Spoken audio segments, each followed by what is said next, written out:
तो नमस्ते प्रणाम। आप लोग कैसे बन जा, उम्मीद बा मस्त हो जा, स्वस्थ हो जा। आप लोग के बीच फिर से लेकर आ गई एगो शिव चर्चा भजन गीत होली का। अच्छा लगी तो लाइक कर दो जा, कमेंट में ज़रूर बता जा कैसन लगल। ज़्यादा से ज़्यादा वीडियो के शेयर करब जा। भोला गईले कइला से अब रंग के करा से खेली। भोला गईले कइला से अब रंग के करा से खेली। सड़िया पहिरानी हो लहंगा पहिरानी, सड़िया पहिरानी हो लहंगा पहिरानी।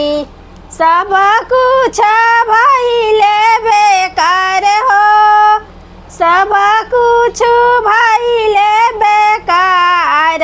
अब रंग के करा से खेली। भोला गईले कइला से अब रंग के करा से खेली। भोला गईले कइला से अब रंग के करा से खेली। बिंदिया लगवानी हो टिकावा लगवानी, टिकावा लगवानी हो नथिया पहिरानी। सब कुछ भइले बेकार हो, सब कुछ भइले बेकार। अब रंग के करा से खेली। भोला गईले से अब रंग के करा से खेली। टिकावा लगवानी हो सिंदूरा पहिरानी, सिंदूरा पहिरानी हो मेहंदी रचवानी। सब कुछ भइले बेकारी हो, सब कुछ भइले बेकार। अब रंग के करा से खेली।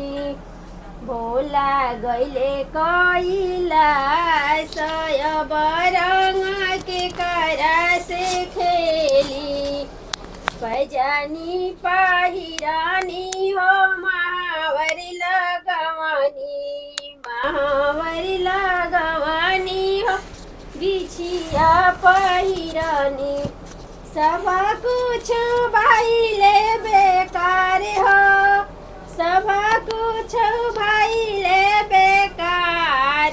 अब रंग के करा से खेली।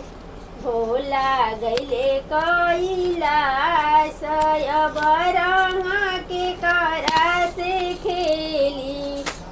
भोला गईले कइला से अब रंग के करा से खेली।